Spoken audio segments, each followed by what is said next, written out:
How's it going, team? This is the Brown Man. And holy shit, we have a new Annie. So, Annie is back, and, well, she never left for me, but she probably left for some people. She's back, and she's better than ever, thanks to the recent adjustments to her. So, Annie has some extra pink F alignments. So Annie now has, she now have, 4 pink F in health. That gives her 100 more extra HP than before. She now has 5 pink Fs in range, which is the Hunter's pink F alignment, which allows her to not only deal 20% extra ranged damage, but have 50% faster reload. She also has 4 pink Fs in stamina, or rather all leaders do as well. That allows her to actually have up to 4 dodges. That's an additional dodge. And once again, by reducing the stamina cost as well, I'm going to get into some other builds and whatnot, but it also allows her to run for quite a fair bit of time. And she also has 4 pink Fs in shield, which makes each shield bar 15% bigger, which gives her a bit more longevity. So when we're going with 4 shield bars, that is 60 extra shield in total. So all around buffs for Annie. So one of the main builds that I've been running is this build. So this build is pretty much just damage support, and this is actually a it's more of a selfish leader build. So this is going to be my staple build, the Browntown staple. So 2 in cardio. So when you reduce the stamina cost of running by 10%, along with your 4 pink Fs in stamina, that's a 50% reduction to the stamina cost of running, which allows you to run for quite a long time. That's it's pretty much the Hunter run. Once again, she's pretty much close on that edge.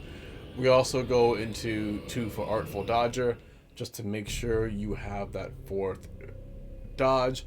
Also, when you're balance bar chaining, when you're saving up the extra 5%, it helps. But once again, it is pretty close to get that 4th dodge. So getting that 20% stamina cost reduction helps out a lot. That becomes a total of 60% cost reduction for dodges. Deep Pockets ammo, you can carry almost as much ammo as a Hunter when you're rocking Deep Pockets ammo. As 15 to the maximum ammo, so 30 long becomes 15, 50 handgun becomes 65, which is once again close to the Hunter's 50 or 70 respectively. I can still help, of course. Your aura persists when you're gone. That's good to provide support.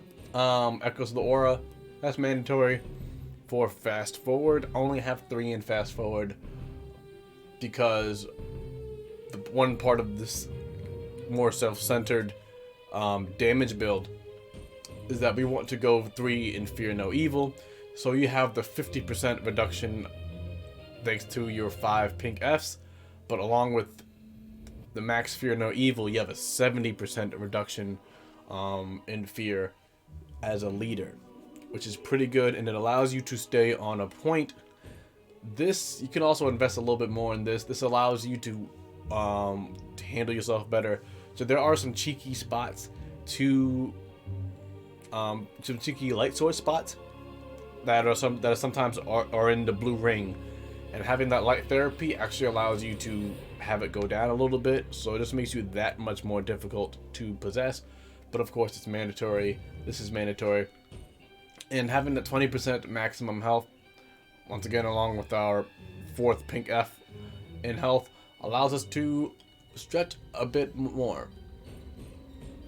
One, because this is mandatory, but also it's pretty good, right? Extra balance bar. And 4 in hollow points, that will be our damage. So definitely you want to make sure you're hitting what you got to hit, because when we go with, for example, hit him where it hurts, that's a 30% damage buff. That's our active. And we have Howitzer, which is our 25% passive damage. So we're going to be doing quite a bit of balance bar, because we have the Haymaker, 15% to basics, and we have Slugger, 15% to elites, and 100% extra to bosses. So of course, we're going to be Annie doing Annie things, making sure our team does a lot of balance bar damage, trying to get those quicker stuns. But because of this build, I'm going mostly damage. So hunters do 150 the value. Let's say there's no hunter on the team, right? Let's say I go and I pick Annie, right? So if I go and I pick Annie, I do 125 gun damage. Hunters do 150. I'm only doing 25% less. But actually, when I pop my hit him where it hurts, I'm doing 155 the value, which is 5% more than a hunter. Hunter does 150. So that's a very interesting thing, that you actually do a little bit more with hit him where it hurts. And you actually scale up a bit when we go into some other builds as well. One advantage to Annie is that she has more health than a hunter. She has just as much dodges, not exactly the same, but just as much. She's, once again, really fear resistant. So this is a character that can stay in the circle with that fast forward. So you're, once again, you're not doing as much damage, probably a little bit less, once again, than hunters, or than hunters that's like fully spec'd out, rather. We're doing a little bit less than hunters that's fully spec'd out, but you are allowed to stay in the circle for a bit longer. You are harder to possess. You don't have to worry about your fear. You're also not as frail. You can take quite a few hits, without really investing all the way in tougher than hell. You can also, once again, without investing a lot in this, go into more damage if you want. Let's say you like, fuck it, you don't really need your fear no evil. You can actually, if you don't want those, go in all into Wig Splitter and increase your aura. Or you can actually put one in there and one into fast forward, just to get that extra 5%. So now you're coming in and you're doing quite a bit of damage, as well as having that fast forward value. And this is something that has a lot of good effects, right? So you want the demon to get as little experience as possible from objectives. You also want your team to have as much items as possible, as many items as possible. You don't want them to burn through their shemps. You don't want them to burn through ammo as well. So having an objective move a little bit faster also means you guys save on ammo.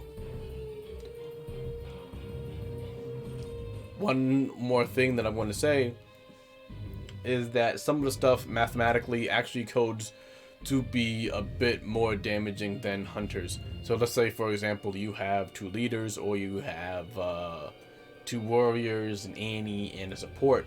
So that support is going to get that 25 and 30% damage buff. So not only does, once again, this is unseen value, not only do you compensate for, or actually overcompensate for hitting a little bit less than a hunter, because the group gun damage will go above that. Not only that, but you also have peel value. So sometimes if the demon is on you, you might not be able to actually attack the demon, right? But because you give whoever's shooting more gun damage or more balance bar damage as well, you get peel value.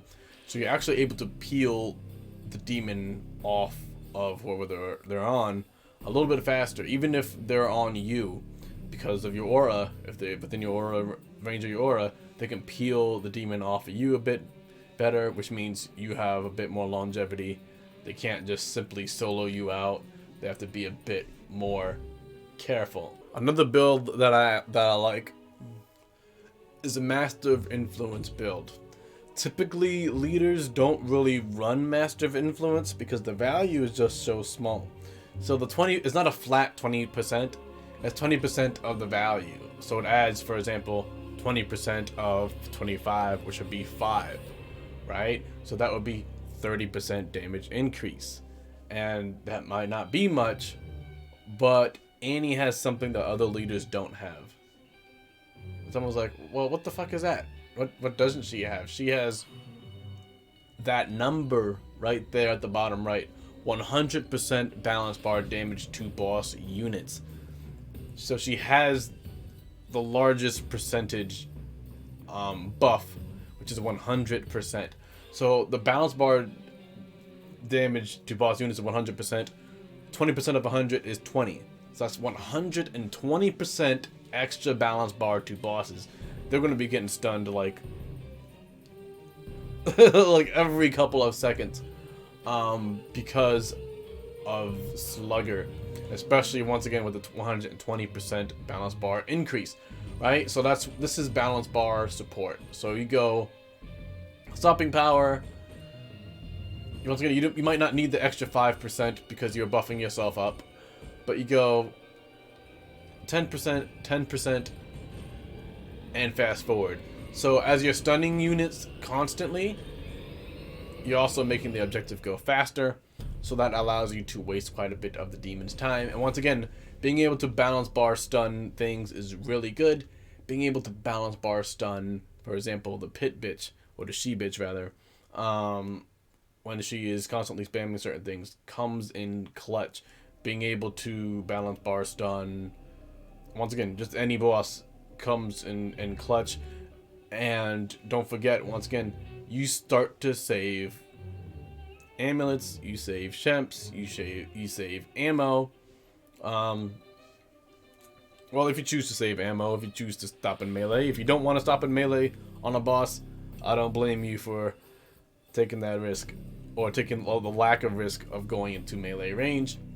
But she is the best person to use Massive Influence because of that huge value. That 100% becomes 120% balance bar damage. And of course, this goes with any other balance bar boosting perks that other survivors will be running, and you'll see motherfuckers go night night real quick. And this is the Aura Station build. So with the Aura Station build, you do one of the things that Annie does best, which is balance bar. You increase your longevity using Tougher Than Hell. You make the objective go faster. And you have a really big influence. Big aura range, right? So this allows you to have the most longevity. Of course, you can also make it a little bit bigger if you want. If you want to forsake that and go into Reinforced Amulet for the extra 10%, if you choose to, and that will do a 20% damage reduction. But typically it might not be worth it. We just go like that for the extra balance bar. And this will allow you to keep on trucking, be this huge station of just aura boosts, and your teammates can move a bit more freely between houses, between looting, and get your coverage. Something that you can do. What you can also do is, of course, use that to go into Master of Influence. If you're not worried about yourself, you can go into Master of Influence quite a bit like that. You can also do an alternative Aura Station build like that, where once again you're Annie, so you might focus a little bit on guns, especially getting those headshots for the bonuses. And if anything happens within your radius, if a boss comes out, if a unit comes out, they get that extra balance bar buff, the 25%. I mean, that 20% extra. It doesn't go too far with basics and elites, to be honest. But when that boss is dropped, good night. So these are some builds you guys can run with Annie. Let me know what kind of builds you guys like to run. Stay safe, stay hydrated, and if you learned something or like something, like, share, subscribe, etc. Have a good one, team.